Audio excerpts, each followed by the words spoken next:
Hi, good morning friends. എല്ലാവരും സുഖമായിരിക്കുന്നു എന്ന് വിചാരിക്കുന്നു. ഇന്നലെ ദുഃഖ വെള്ളിയാഴ്ച നമ്മൾ കുരിപ്പള്ളി പിന്നെ നല്ലിടയൻ ദേവാലയത്തിലാണ് ഇന്നലെ കുർബാനയ്ക്ക് പോയത്. എന്തായാലും ക്രിസ്റ്റിമോൻ അവിടെ ഒരു പാട്ട് പാടി. അനച്ചേട്ടനായിരുന്നു അവിടെ കൊയറൊക്കെ നടത്തിയത്. എന്നിട്ട് അവിടെ ഏകദേശം ഒരു 9 മണിയായപ്പോഴത്തേക്ക് കുർബാനയെല്ലാം തീർന്നു. പക്ഷെ ഞാൻ ആദ്യമായിട്ടാണ് ഈശോയെ അടക്കം ചെയ്യാൻ പോകുന്ന രംഗങ്ങൾ കണ്ടത്.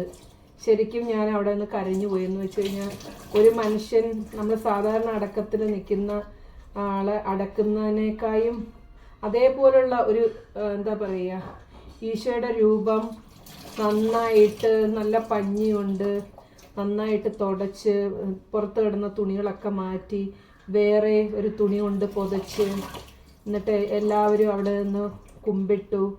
അത് കഴിഞ്ഞ് പ്രാർത്ഥിച്ചിട്ട് അടക്കം ചെയ്യാൻ സാധാരണ നമ്മൾ സെമിത്തേരിയിലോട്ട് കൊണ്ടുപോകുന്ന കണക്ക് തന്നെ പള്ളിക്കകത്തുനിന്ന് അടക്കം ചെയ്യുന്ന ഒരു സ്ഥലത്തേക്ക് കൊണ്ടുപോയി അവിടെ അടക്കി.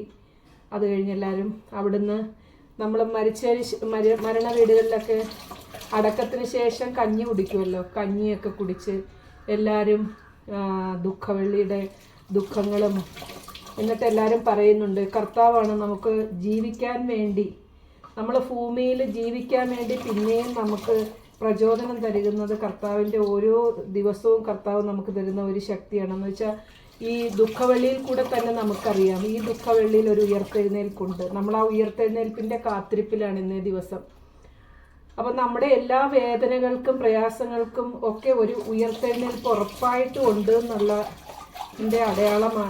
അടയാളത്തിൻ്റെ ആ ഓർമ്മപ്പെടുത്തൽ നമ്മൾക്ക് പിന്നീടും ഈ ദുഃഖവെള്ളിയിലൂടെ നമുക്ക് ദൈവം നമ്മളെ ഓർമ്മപ്പെടുത്തുകയാണ്.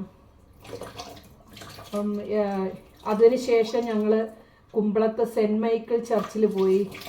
അവിടെ ഞങ്ങൾ വളരെയധികം കാത്തു നിന്നു. 12 മണിയായിട്ടും ഈശോയുടെ രൂപം ആൾക്കാർ മുത്തിത്തീർന്നില്ല.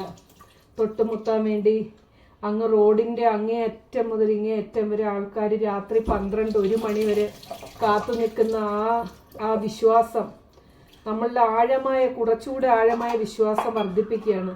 ഞങ്ങൾ ഏത് പള്ളിയിൽ ഏത് ലോകത്തായാലും കുമ്പളം സെൻറ്റ് മൈക്കിൾ ചർച്ചിൽ പോയിട്ട് യേശുവിൻ്റെ പാർശ്വരൂപാത് തൊട്ട് പ്രാർത്ഥിക്കാതെ ഒരു ദുഃഖവെള്ളി പോലും ഞങ്ങൾ കംപ്ലീറ്റ് ചെയ്ത് ഉറങ്ങിയിട്ടില്ല. അപ്പോൾ ഇന്നലെ ഉറങ്ങിയപ്പോൾ ഒത്തിരി വൈകി.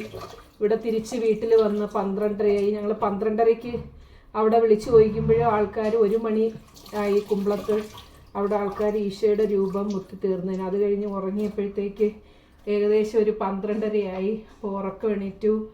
രാവിലെ ഇന്നലെ ഞാൻ കടല ഇന്നലെ തന്നെ അത് ചെറുതായിട്ട് വേവിച്ച് വെച്ചിരുന്നതുകൊണ്ട് എളുപ്പമായിരുന്നു. അതുകൊണ്ട് രാവിലെ കടലക്കറി അപ്പം ഉണ്ടാക്കി കഴിച്ചു.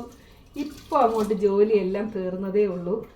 എങ്കിലും ഈശോയെ അടക്കിയതിൻ്റെ ഒരു വലിയ ആ കണ്ട ഒരു കാഴ്ചയുടെ ആ ദുഃഖം അതിപ്പോഴും മനസ്സിലിങ്ങനെ വിങ്ങി നിൽക്കുകയാണ്.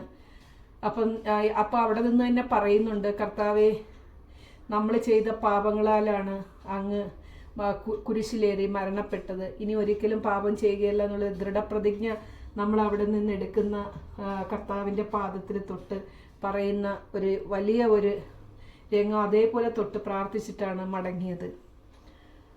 അപ്പോൾ ഇനിയും ഓരോ ദുഃഖവെള്ളിയും നമ്മുടെ ഉയർപ്പിലേക്കുള്ള നമ്മൾ ഒരു കുതിച്ചു കയറ്റമാണ്. അപ്പം ജീവിതത്തിൽ നമുക്ക് എത്ര പ്രയാസങ്ങളുണ്ടാലും അവിടെ ഒരു ഉയർത്തെഴുന്നേൽപ്പുണ്ടെന്ന് എപ്പോഴും ഓർമ്മ വേണം. Okay guys.